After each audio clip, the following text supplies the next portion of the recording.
Hello, I'm the Nostalgia Critic. I remember it so you don't have to. Did you know that the Superman films have a parallel history to the Batman movies? Superman the movie was the first attempt to portray Superman in a serious light. The tagline was, "You will believe a man can fly," and that's exactly what director Richard Donner intended to do, convince an audience that the man they were seeing on screen could actually fly.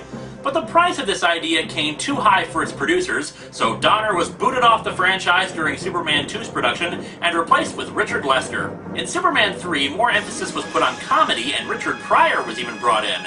And boy did it suck balls, but not nearly as much as the cinematic abomination I have to view today. Welcome to Superman 4, The Quest for Peace, where we learn that wars aren't caused by differing ideologies, power-hungry dictators, or economic necessity. No, it's all because of nuclear weapons. Just nuclear weapons and the evil people who profit from them. And boy, am I not looking forward to this one bit! Oh, hi, Nostalgia Critic! Oh, I bet you're wondering what I'm doing here. Well, see, the thing is that I review comic books and you review movies, and I figured if I was going to review a comic book movie, yeah, I'll just quit right here. Oh, no you don't! You started this dumbass review, we're gonna finish it! But first, get out of those clothes! What the? How did you? Ow! I'm going! Good. So, let's go ahead and review... What are we reviewing again? Fuck donkeys! Alright, we open on the familiar credits of the Superman franchise. Except on a budget of $2. And sucky. The film is produced by renowned schlock factory Golan Globus, known for outright stealing money from investors to spread around to various movie projects instead of the one they were supposed to go to. Movie Bowl would be so proud. The film begins proper with Russians. In space! How'd you do that with your voice? Clean throat. Huh. Well, this is fine enough. Nothing could possibly go wrong out here. Up, see? This is what happens when you litter in space. Because if you don't give a hoot, who will? But fortunately, Superman is around to save them. By the way, folks, get used to this shot of Superman flying at the camera. Almost every flying scene has it. Oh, and look! Despite the fact that they're in the vacuum of space, Superman's cape is flapping around like it's in a wind tunnel. Wait a minute, did he just talk? As in, talking in space? Oh yeah. How deep are we in this movie? 4 minutes. Too long! In Soviet Russia, physics breaks you. We move on to a scene where it looks like Clark Kent is selling the family farm, because apparently his mom croaked in between movies or something. I guess it's a good thing she resurrected herself in Superman Returns. Timing! He goes into the barn and finds the old spaceship that brought him to Earth and pulls out a glowing green crystal. Which he also got out of the ship in the first movie, didn't he? You know, if you're gonna pick apart all the plot holes, we're gonna be here all day. Point taken. No, actually, this little crystal is meant to be our Deus Ex Machina for later. Oh good! I can't wait to be pleasantly disappointed. Since apparently the writers felt that the impending nuclear war wasn't a strong enough story, we have a series of subplots littered throughout the movie. Most of them go absolutely nowhere, a result of the fact that when the film was first released, more than 40 minutes were cut from it. Although, based on some of the information on the film that's been collected, they didn't go anywhere in the first cut either. So I guess their loss is our gain. The first subplot is that the Daily Planet has been taken over by an evil Rupert Murdoch stand-in, which isn't really that far off from the real Rupert Murdoch. Tedious. Don't tell me you only read the pictures. What I have here are some mock copies of our new layout. Isn't that headline irresponsible? Maybe, but it'll sell a hell of a lot of newspapers. Now make an unethical entertainment channel and a conservative news channel to point out what's wrong with it. He appoints his daughter, Lacey, as the new publisher. The Daily Planet hasn't made any money in 3 years. And the name of the game is making money. A mainstream news source more interested in making money above reasonable reporting? That's just unbelievable and unrealistic. So it turns out Lacey immediately starts falling in love for Clark. For some reason. Gotta be the glasses. Oh yeah. But then, the President of the United States makes a chilling announcement.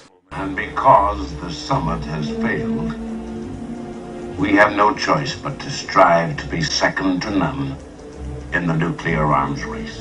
But wait! Another subplot manages to sneak its way in. A teacher tries to console her elementary school students about this horrible brewing crisis. Now, I know you're all upset by the crisis. No, we're upset because they canceled Power Rangers. I just hit puberty and now there's no Kimberly. The best thing we can do is to try to think positively. Now, is there anything we can do? Doesn't anyone have a suggestion? All right. I'll make a suggestion. I mean, isn't this just how you spent your classes back in the day? I mean, it's not like you did math or science or anything. Jeremy, what do you think we can do about the crisis? I tell you, I'd write a letter to that would do some good. Motherfucker! Superman. Yes, this is what passes for a plot point in this movie. The kid writes a letter for Superman to be delivered via Lois Lane. She shows it to Clark Kent, and thus, somehow, this sends Superman into an existential dilemma about what he should do. He even goes to the Fortress of Solitude to consult the Elders of Krypton on this. The Earth is too primitive. You can flee to new worlds. I know I'm forbidden to interfere. Not that stopped me in the last 3 movies. If you teach the Earth to put its fate in any one man, even yourself, you're teaching them to be betrayed. Betrayed.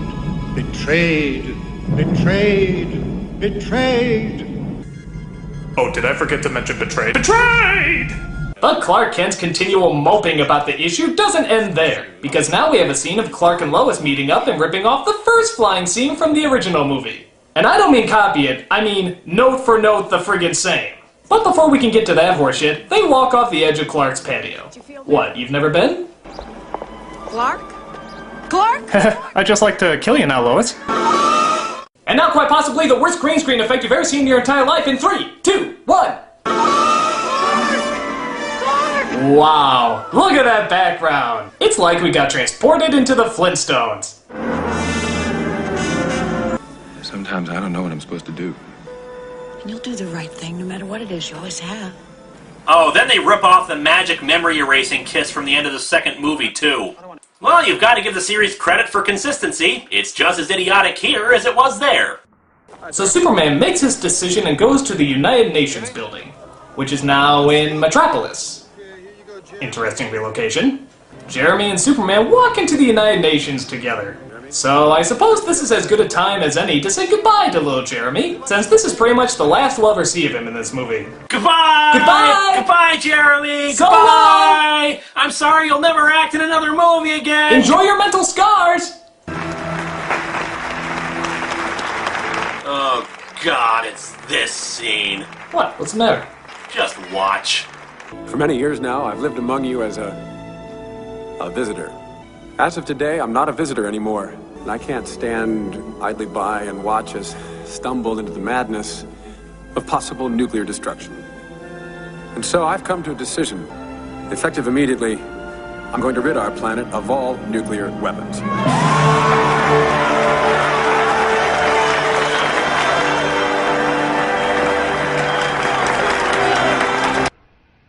Did Superman just say he's gonna rid the world of nuclear weapons by himself, whether the governments are unwilling to or not? Mm-hmm.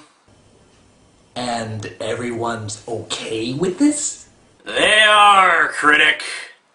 Which means that it's time to play international politics!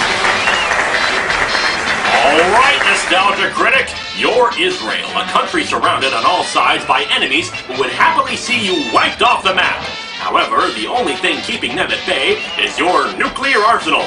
Now Superman comes in and says he's gonna take that arsenal away.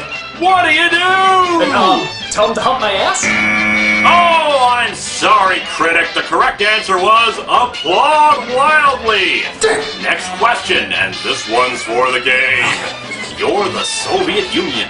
You're engaged in a Cold War against the United States, and the fear of mutually assured destruction via nuclear weapons is the only thing that keeps you and the US from engaging in combat with conventional weapons. Suddenly, Superman comes along and says he's gonna take away all your nuclear weapons. What do you do? Oh, I know! Applaud wildly! That is correct! You win the grand prize, Critic! You get to continue watching this crap! Yes, folks, in this film, if you believe that the presence of nuclear weapons has actually prevented war rather than escalated it, this isn't your movie. So we get this montage of shots of both the United States and the Soviet Union launching their nuclear missiles into space, where Superman can catch them and hurl them into the sun. So if they're willing to get rid of their nukes, why the hell do they need Superman in the first place? Good PR. Oh. But while that's going on, subplot number 5 says Lex Luthor just broke out of prison. Good God, his prison has more holes in it than Swiss cheese! Oh, but let's ignore him for a second. We've got a real star in this movie, Critic! Why, it's John Cryer, who played the unforgettable role of Ducky from Pretty in Pink. So appearing in this is a step down in his career. Oh yeah. That's pretty bad. He plays Luthor's nephew, Lenny Luthor. Ha ha. This character is harmless enough, but of course he has to talk. The dude of steel. Yeah, you're just an experiment, freako. What? Oh no. How long is this movie again? Hour and a half. So Lex Luthor, being Lex Luthor, has only one thing on his mind. Destroy Superman! Because that hobby has worked so well in the past. Couldn't you take up knitting? So he steals a strand of Superman's hair from a museum. Here you can see a 1,000-pound load easily suspended by his single hair. That hair is a sample of Superman's genetic material. With my genius and enough nuclear power to mutate the genes, I can create a being who's more powerful than him. Yes, much like the comics that spawned this piece of crap, nuclear power does whatever the hell the writer wants it to do. It should also be pointed out that although this single strand of Superman's hair is strong enough to lift 1,000 pounds, it apparently can be cut with a simple hedge clipper. So Lex assembles a terrifying group of minor characters who will serve no purpose in the movie to discuss his evil plans. I, Lex Luthor, the greatest criminal mind of the modern era, have discovered a way to destroy Superman.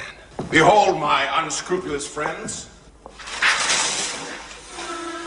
Shut those blinds. The sun is hurting my eyes. God, this partly cloudy weather is harmful to my transparent evilness. You know what the sun is? It's nothing more than a huge nuclear bomb. Yeah, it's a tad more complicated than that. There's a lot of certain... Nuclear bomb! Okay. So his plan is to send the genetic material, which looks like a quart of silly putty, into the sun on board one of the nuclear missiles, and that'll somehow create a being that can fight Superman. So Superman tosses the missile into the sun, and the evil nuclear man is born. No, really, he's born, fetus and everything. Surprised the sun didn't just push it out of his vagina. And of course, he's sporting silver-painted Lee press-on nails. Because when you think Superman's greatest enemy, you think Lee press-on nails. Oh my God, Sister, did you get into a fight with Superman with those things? So yeah, our evil nuclear man is basically just Fabio with a mullet and laryngitis. Destroy Superman now. But enough of the supervillain, it's time for some comedy! Lacey and Clark are working out together.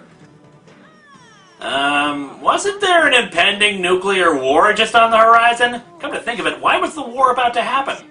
Because the summit failed. Summits fail all the time. That doesn't guarantee war. We don't take kindly to logic in these here parts, boy. Now get back to watching Clark Kent act like an idiot. But wait, we also had to have some goofy antics as she makes a date with Clark at the same time that Lois is having an interview with Superman. I get a feeling hijinks will ensue. I'll be right back.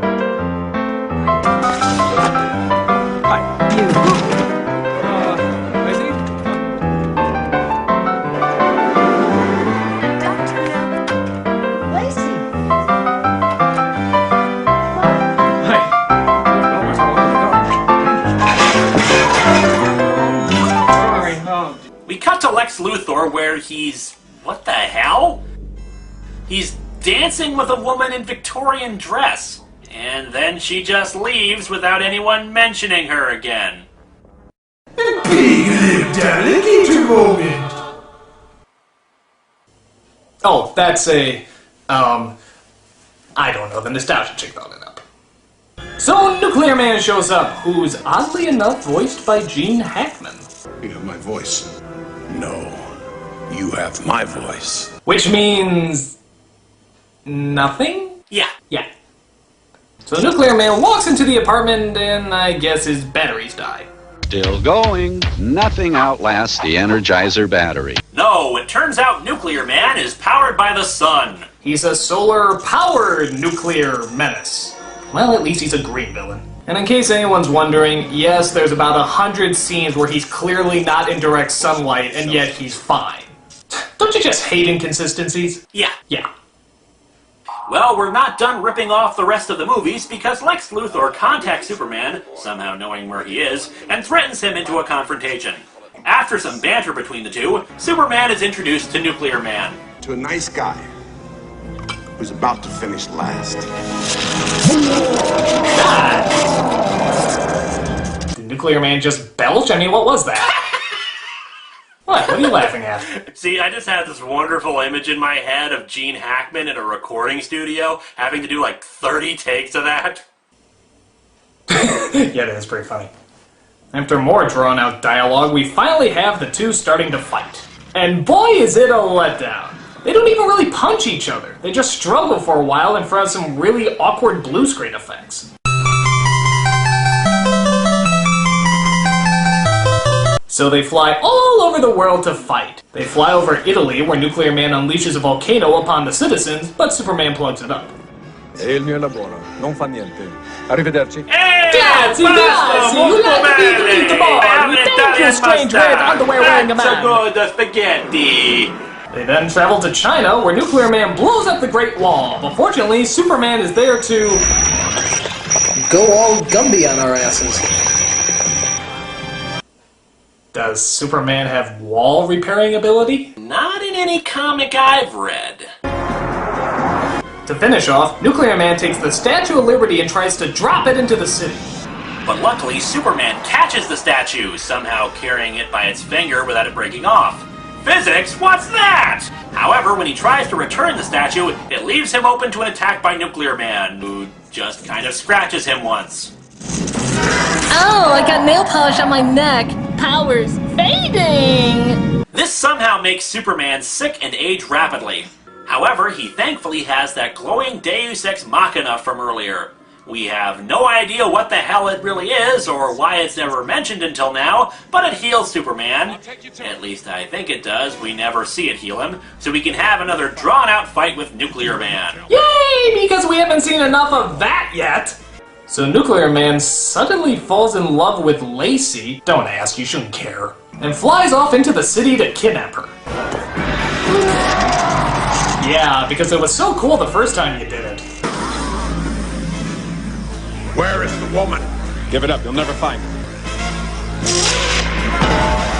Look out! He's going nuclear! Oh, what? Like the humor in this is really that much better. Stop! Don't do it! The people! Don't make me yell at you some more! So Nuclear Man blows up some product placement, makes the film reverse, and Superman just stands there until he caves in and tells him where Lacey is. He tricks him into an elevator, then flies it up and drops him off on the moon. However, a sliver of light goes into the elevator, recharging him. After Superman fixes the most unconvincing flag ever, they have an irritatingly long, slow-motion fight.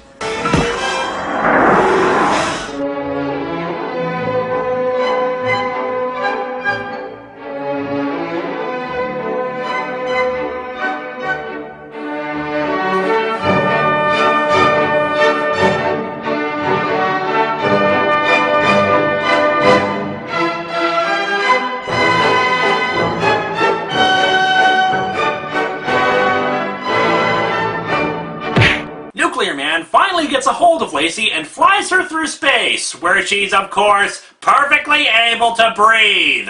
What? What? You can't breathe in space, guys! This is kindergarten science! Kindergarten!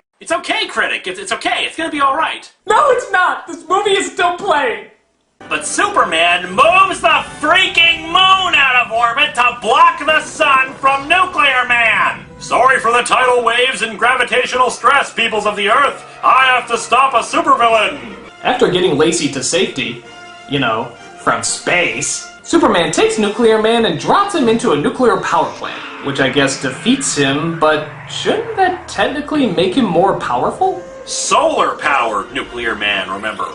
So Lacey tells her dad to stuff it, the Daily Planet is brought back, Luthor is put back in jail, Jeremy is nowhere to be seen, and the whole nuclear war thing just sort of resolves itself. Superman makes some bullshit speech to the world about finding their own path and how he couldn't free them from war. Which doesn't really make any sense considering we saw people clearly lining up to give up their nuclear weapons. And there will be peace. There will be peace when the people of the world want it so badly that their governments will have no choice but to give it to them. Oh, I see. We just didn't want peace hard enough. Of course, it all makes sense. Peace doesn't come about through economic interdependence and the spread of similar ideals. It's just wanting it.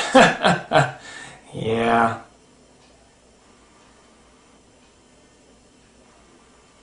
What a fucking load! This movie sucks! Its morals are bullshit, its plot is half thrown together, and physics take a backseat to mediocre special effects that you more likely see in one of Linkara's videos. Hey! Get over it, you comic geek, your special effects suck. Bat credit card. The Bat Credit Card! He's the nostalgia critic. He remembers it so you